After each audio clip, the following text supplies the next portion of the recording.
നമസ്കാരം. ഞാൻ ബോസ് പറയുന്നു, സംസാരിക്കുന്നു. ഇന്നത്തെ ടോപ്പിക്കാണ് എനർജി. എനർജി എന്താണ്?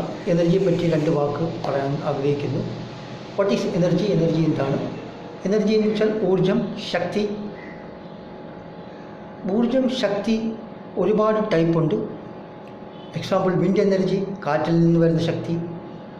സോളാർ എനർജി, സൂര്യപ്രകാശത്തിൽ നിന്ന് കിട്ടുന്ന ശക്തി. ഫയർ എനർജി, തീയിൽ നിന്ന് വരുന്ന എനർജി. വാട്ടർ എനർജി, വെള്ളത്തിൽ നിന്നാണ് നമ്മൾ കറണ്ട് എടുക്കുന്നത്, ആ ഒരു ശക്തി, ആ ഒരു എനർജി. ഇലക്ട്രിക്കൽ എനർജിയുടെ ഞാൻ ഒരു എക്സാമ്പിൾ കാണിക്കാം. ഇതൊരു ടോർച്ചാണ്. ഇതാണ് ഇലക്ട്രിക്കൽ എനർജിയുടെ ഒരു എക്സാമ്പിൾ. എന്ന് വെച്ചാൽ ഈ ടോർച്ച് കറണ്ടിൽ കൂടെ ചാർജ് ആവുന്നു. ഈ കറണ്ട് നമുക്ക് കിട്ടുന്നത് വെള്ളം വഴിയാണ്. അത് എല്ലാവർക്കും അറിയാമെന്ന് തോന്നുന്നു. അപ്പോൾ അങ്ങനെയാണ് ഈ എനർജിയെ പറ്റി. എനർജി എന്ന് വെച്ചാൽ ഊർജം. ഫോർ എക്സാമ്പിൾ, ഈ നമ്മുടെ വീട്ടിൽ കറണ്ട് ഉണ്ടല്ലോ, അപ്പോൾ അതിൽ സ്വിച്ച് ഓൺ ചെയ്തിട്ട് ആരെങ്കിലും കൈയിട്ടാൽ നമുക്ക് ഷോക്ക് അടിക്കും. എന്തുകൊണ്ടാണ്? ഈ ഇലക്ട്രിക്കൽ എനർജി, ഈ കറണ്ടിന് ബുദ്ധിയില്ല, അറിയില്ല ഇത് ഒരു മനുഷ്യൻ കൈവയ്ക്കുന്നു, നമ്മൾ ഷോക്ക് അടിപ്പിക്കാൻ പാടില്ല. ഇത് ഇപ്പോൾ ഈ എനർജിക്ക് ബുദ്ധിയില്ല. ഈ എനർജിയല്ല, ഒരു എനർജിക്കും ബുദ്ധിയില്ല. ആൽബർട്ട് ഐൻസ്റ്റൈൻ പറയുന്നുണ്ടായിരുന്നു, energy cannot be created not destroyed. അതിൻ്റെ അർത്ഥം എന്ന് വെച്ചാൽ എനർജി, ഊർജം, ശക്തി നമ്മൾ ഉണ്ടാക്കാൻ പറ്റത്തില്ല, അതിനെ നശിപ്പിക്കാൻ പറ്റത്തില്ല. Energy can be transferred, channelised. For example, ഒരു ഈ കൽക്കരി എഞ്ചിൻ എങ്ങനെയാണ് ഓടുന്നത്? കൽക്കരിയെ നമ്മൾ ചൂടാക്കി, അതിൽ നിന്ന് വെള്ളം ചൂടാക്കി, വെള്ളത്തിൽ നിന്ന് ആവി വരുന്നു, ആവി കൊണ്ട് മറ്റേ എഞ്ചിൻ പ്രവർത്തിച്ച്, അങ്ങനെയാണ് ഈ ഇത് കൊടുക്കുന്നത്. അപ്പോൾ എനർജി, വെള്ളത്തിലുള്ള ആ എനർജി, തീയിലുള്ള ആ ചൂട് എനർജി വെള്ളത്തിൻ്റെ ആവിയാക്കി, ആ ആവി കൊണ്ടാണ് ആ എഞ്ചിൻ ഓടുന്നത്, കൽക്കരി എഞ്ചിൻ. പണ്ട് അങ്ങനെയായിരുന്നു, ഇപ്പോഴങ്ങനെയല്ല. ഇപ്പോൾ ഇലക്ട്രിക്കൽ എഞ്ചിനുണ്ട്, ഡീസൽ എഞ്ചിനുണ്ട്, അങ്ങനെ. അപ്പോൾ ഈ എനർജിക്ക് ഡിസ്ട്രോയ് ചെയ്യാൻ പറ്റില്ല, എനർജീനെ നമ്മൾ നശിപ്പിക്കാൻ പറ്റത്തില്ല. അതിനെ ട്രാൻസ്ഫർ ചെയ്യാം, ഒരു എനർജിയിൽ നിന്ന് മറ്റേ എനർജിയാക്കി മാറ്റാം. അപ്പോൾ ആൽബർട്ട് ഐൻസ്റ്റൈൻ പറഞ്ഞതാണ്, എനർജി കനോട്ട് ബി ക്രിയേറ്റഡ്, അതിനെ ഉണ്ടാക്കാൻ പറ്റത്തില്ല, കനോട്ട് ബി ഡിസ്ട്രോയ്ഡ്. പക്ഷേ ആൽബർട്ട് ഐൻസ്റ്റൈൻ പറഞ്ഞ എനർജി ഇതിൻ്റെ കുറച്ചുകൂടെ ആഴമായിട്ടുള്ള അതിൻ്റെ അർത്ഥം ഉണ്ട്. ഫോർ എക്സാമ്പിൾ, ഒരു എനർജി ഈ ലോകത്തുണ്ട്, ആ എനർജിക്ക് ബുദ്ധിയുണ്ട്, അറിവുണ്ട്, ശക്തിയുണ്ട്, എല്ലാം ഉണ്ട്. ആ എനർജിയാണ് സുപ്രീം എനർജി എന്ന് പറയുന്നത്, സുപ്രീം കോൺഷ്യസ്നെസ്. ആ എനർജിയിൽ നിന്നാണ് ഈ ബ്രഹ്മാണ്ടം, യൂണിവേഴ്സ് വന്നിട്ടുള്ളത്. അപ്പോൾ ആ എനർജിന്, ആ എനർജിക്ക് എല്ലാം അറിയാം, ബുദ്ധിയുണ്ട്, അറിവുണ്ട്, ത്രികാലദർശിയാണ്. അപ്പോൾ ഈ ബ്രഹ്മാണ്ടം, നമ്മുടെ ബ്രഹ്മാണ്ടം എന്ന് വെച്ചാൽ ഒരു അണ്ഡാകൃതിയിലാണ്, കോഴിമുട്ടയുടെ ആകൃതി, അണ്ഡാകൃതി. ഇംഗ്ലീഷിൽ സർക്കം റൊട്ടേറിയൻ എന്ന് പറയും. സർക്കിളല്ല, സർക്കിൾ റൊട്ടേറിയൻ. ഇതൊരു അണ്ടയാണ്. അണ്ട എന്ന് വെച്ചാൽ ഒരു കോഴിമുട്ട. ഈ കോഴിമുട്ടയുടെ ഈ ആകൃതിയിലാണ് ഈ യൂണിവേഴ്സ്, ഈ ബ്രഹ്മാണ്ടം. ഈ ബ്രഹ്മാണ്ടത്തിൽ ഏതോ ഒരു ഭാഗത്താണ് നമ്മുടെ സോളാർ സിസ്റ്റം. അങ്ങനെ ഈ ബ്രഹ്മാണ്ടത്തിൽ ഒരുപാട് സോളാർ സിസ്റ്റമുണ്ട്. സ്റ്റാർസ്, നെബുല, ഗാലക്സി, അങ്ങനെ ഒരുപാട് സംഭവമുണ്ട്. പക്ഷേ ഇതാണ് ഈ യൂണിവേഴ്സിൻ്റെ സൈസ്, ഇതാണ് ബ്രഹ്മാണ്ടം എന്ന് പറയും. അപ്പോൾ ഈ കാണുന്ന നക്ഷത്രങ്ങളും സ്റ്റാർസും ഇതൊക്കെ അൺലിമിറ്റഡ് ആണോ? അല്ല, അൺലിമിറ്റഡ് അല്ല, അതിനൊരു ലിമിറ്റുണ്ട്. ഈ കടൽ, പണ്ട് നമ്മൾ കുറേ വർഷങ്ങൾക്ക് മുമ്പ് മനുഷ്യൻ കടലിനെ നോക്കിയിട്ട് പറയും, അന്തമായ കടൽ, ഒന്നും എത്തിപ്പിടിയില്ലാത്ത കടൽ. ഇന്ന് കടലിനെ എല്ലാം മനുഷ്യൻ അളന്ന് കുറിച്ച് വെച്ചിരിക്കുകയാണ്. അപ്പോൾ കടൽ അത്രയും അൺലിമിറ്റഡ് അല്ല. അതേപോലെ ഈ യൂണിവേഴ്സ്, ഈ ബ്രഹ്മാണ്ടവും അൺലിമിറ്റഡ് അല്ല, ലിമിറ്റഡാണ്. അതിലും ഒരു ബോർഡറുണ്ട്.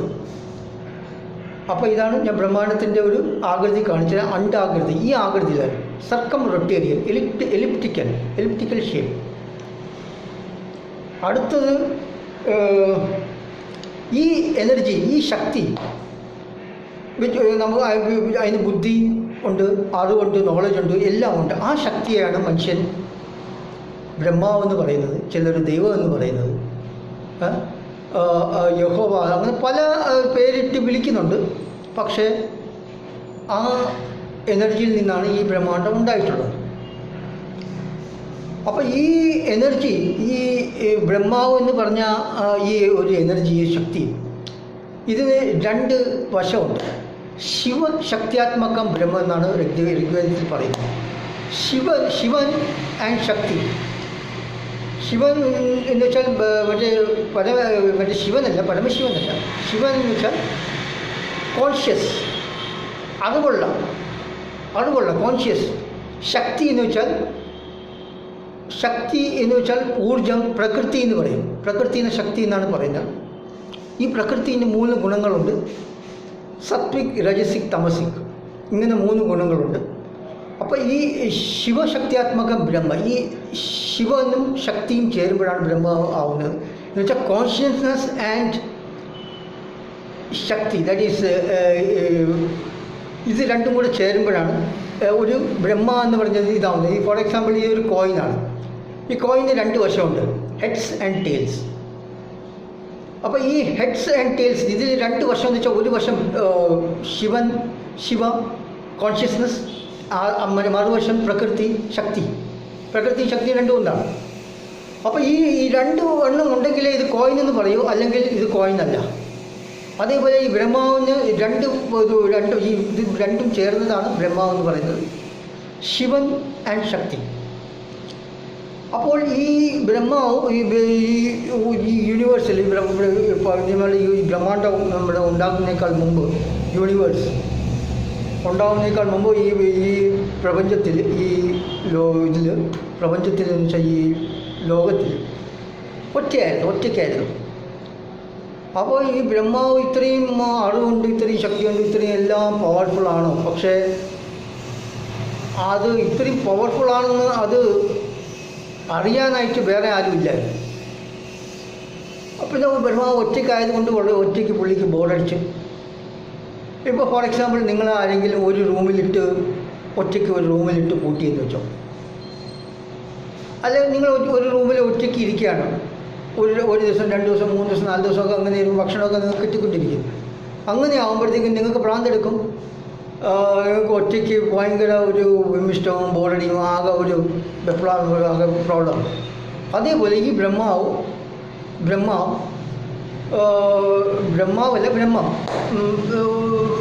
ഒറ്റയായിരുന്നു. സോൾ എലോൺ ഇൻ ദിസ് യൂണിവേഴ്സിൽ അപ്പുറം ഒറ്റയായിരുന്നു. അപ്പോൾ അതുകൊണ്ട് ബോറടിച്ചത് കൊണ്ട് പുള്ളി ഈ സൃഷ്ടി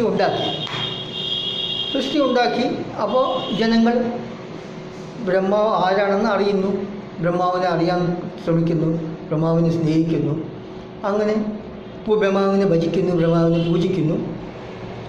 അപ്പോൾ അങ്ങനെയാണ്, അതുകൊണ്ടാണ് ഈ സൃഷ്ടി ഉണ്ടാക്കിയത്.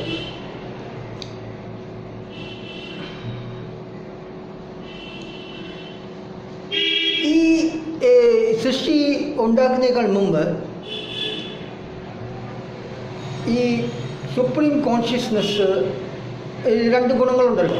അതിൽ പ്രകൃതി എന്ന് പറഞ്ഞ സംഭവത്തിന്, ശക്തിക്ക് 3 ഗുണങ്ങളുണ്ട്. എന്ന് വെച്ചാൽ സത്വരജതമ. അപ്പോൾ ഈ സത്വരജതമ, ഈ സെൻറ്ററിൽ കോൺഷ്യസ്നെസ്സും, ഈ സത്വരജതമ ഈ കോൺഷ്യസ്നെസ്സിൻ്റെ 4 വശം ഇങ്ങനെ കറങ്ങുമ്പോഴത്തേക്ക് 3 ഗുണങ്ങൾ.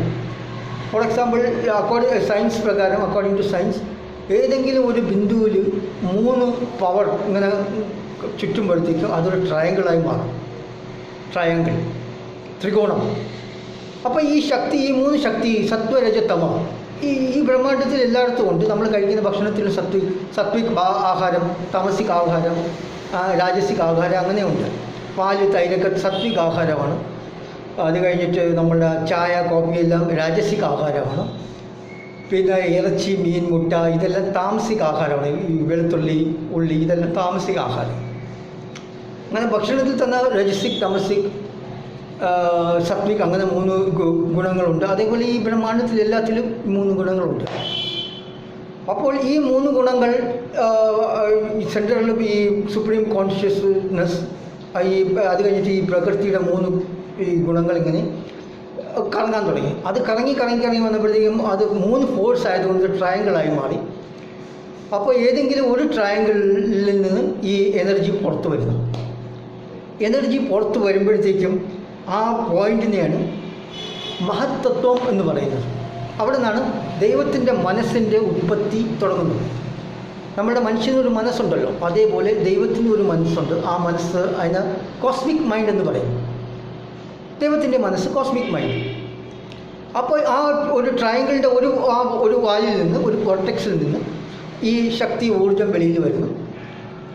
ആ ശക്തി വരുമ്പോഴത്തേക്ക് അതിന് ആ ശക്തി, ആ പോയിന്റിൻ്റെ പേരാണ് അവിടെ നിന്ന് മഹത്തത്വം എന്ന് പറയും. I exist.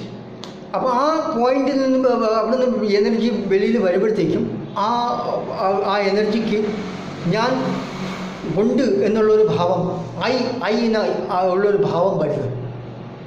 അതിനേക്കാൾ മുമ്പ് ഞാൻ എന്നുള്ളൊരു ഭാവം ഇല്ലായിരുന്നു. അപ്പോഴാണ് ആ ഞാൻ എന്നുള്ളൊരു ഭാവം ആ എനർജിക്ക് അവിടെ വരുന്നത്. അത് കുറച്ചുകൂടെ ക്രൂഡാവും. ഇത് സൂക്ഷ്മമായിരുന്നു, കുറച്ചുകൂടെ ഹാർഡാവും. സോ ക്രൂഡായി കുറച്ചുകൂടെ ക്രൂഡാകുമ്പോൾ അതിനെ അഹം തത്വം എന്ന് വിളിക്കും. അതാണ് ഐ ഡു, ഞാൻ ചെയ്യുന്നു എന്നൊരു ഭാവം ആ എനർജിക്ക് ഉണ്ടാകും. ഞാൻ ചെയ്യുന്നു. കുറച്ചുകൂടെ ക്രൂഡാവും. ഇനിയും ക്രൂഡാകുമ്പോഴത്തേക്കും അതിനെ ചിത്തം എന്ന് പറയും. ചിത്തം അത് ഡൂവറൈ എന്ന് വെച്ചാൽ കർമ്മം, ആക്ഷൻ. അപ്പോൾ അങ്ങനെ ഈ മഹത്തത്വ, അഹംതത്വ, ചിത്തതത്വം, ഇങ്ങനെ ഈ 3 തത്വങ്ങൾ ഈ ട്രയാങ്കിളിൽ നിന്ന് പുറത്തോട്ട് വരുമ്പോൾ അത് ക്രിയേറ്റ് ആവുന്നുണ്ട്. ഈ 3 എണ്ണത്തിനെയാണ് കോസ്മിക് മൈൻഡ് എന്ന് പറയുന്നത്. 3 എണ്ണത്തിനെ ഒരുമിച്ച് പറയുന്നത് കോസ്മിക് മൈൻഡ് എന്ന് വെച്ചാൽ ദൈവത്തിൻ്റെ മനസ്സ്. അത് അൺലിമിറ്റഡ് ആണ്, ഇൻഫൈനൈറ്റ് ആണ്. അതാണ് കോസ്മിക് മൈൻഡ്. അടുത്തത് ഇത് കുറച്ചുകൂടെ ക്രൂഡാവും.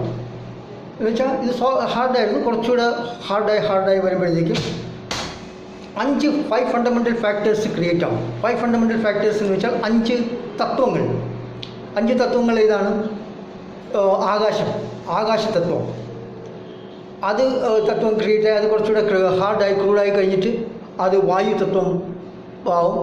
വായുതത്വം കുറച്ചുകൂടെ ക്രൂഡാവും, ഹാർഡാവും. അത് കഴിഞ്ഞ് അത് ഫയർ തത്വം ആ തീയായി മാറും. കുറച്ചുകൂടെ ഹാർഡാകുമ്പോഴത്തേക്കും വെള്ളമായി മാറും. ഇനിയും ഹാർഡാകുമ്പോഴത്തേക്കും അത് ഭൂമി, സോളിഡ് ഫാക്ടറാവും. ഭൂമി തത്വം, പൃഥ്വി തത്വം എന്ന് പറയും. ഇതായി മാറും. ഇനി അങ്ങോട്ട് ഇത് ക്രൂഡാവാൻ പറ്റുന്നില്ല. ഇനി ക്രൂഡാവാൻ അതിന് പറ്റുന്നില്ല. ഈ 5 തത്വങ്ങളിൽ ഇത് നിന്നു. അപ്പോൾ ഈ സോളിഡ് ഫാക്ടർ, പൃഥ്വി തത്വം കഴിയുമ്പോഴത്തേക്കും ഈ പൃഥ്വി തത്വത്തിൽ നിന്ന് ഇതിൻ്റെ അകത്തിൽ നിന്നൊരു ഫോഴ്സ്, ഫ്യൂഗൽ ഫോഴ്സ് അതിൻ്റെ അകത്തിൽ നിന്നും ഉണ്ടാവും. അപ്പോൾ മുകളിൽ നിന്ന് ക്രൂഡാവാനായിട്ടുള്ള ഏത് ഓബ്ജക്റ്റിലും 2 ഫോഴ്സ് ആക്ട് ചെയ്യുന്നുണ്ട്. ഇപ്പോൾ ഭൂമി സൂര്യനിൽ ചുറ്റിക്കൊണ്ടിരിക്കുന്നു. അപ്പോൾ അവിടെ 2 ഫോഴ്സ് ആക്ട് ചെയ്യാണ്. Centrifugal force and centripetal force. ഈ 2 ഫോഴ്സ് ആക്ട് ചെയ്യുന്നത് കൊണ്ടാണ് ഈ ഭൂമി സൂര്യനിൽ പോയി ജോയിൻ്റ് ആവാത്തത്. അതിങ്ങനെ കറങ്ങിക്കൊണ്ടേയിരിക്കും.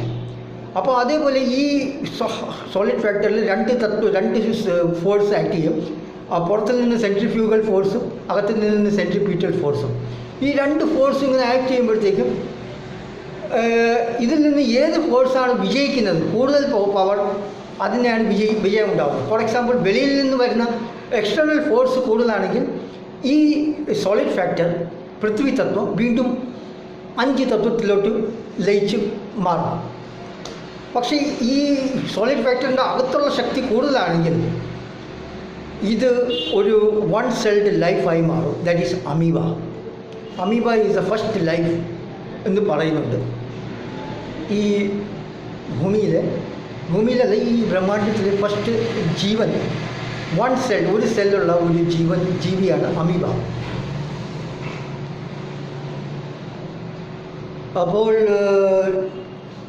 ഈ ചില കടലിൻ്റെ ഇടയിൽ ചില ദ്വീപുകൾ കണ്ടിട്ടില്ലേ, ദ്വീപുകൾ. അതേപോലെ ഈ യൂണിവേഴ്സ്, നമ്മുടെ ബ്രഹ്മാണ്ടം ഒരു ചെറിയൊരു ദ്വീപാണ്. ഈ സുപ്രീം കോൺഷ്യസ്നെസ്സിൽ നമ്മുടെ ഈ ബ്രഹ്മാണ്ടം ഒരു ചെറിയ ദ്വീപാണ്. അപ്പോൾ ഇതാണ് ഞാൻ പറയാൻ ആഗ്രഹിച്ചത്. എന്തെങ്കിലും സംശയമോ ഡൗട്ടോ എന്തെങ്കിലും ഉണ്ടെങ്കിൽ വിളിക്കാം എൻ്റെ നമ്പറിൽ. Thank you very much. നമസ്കാരം.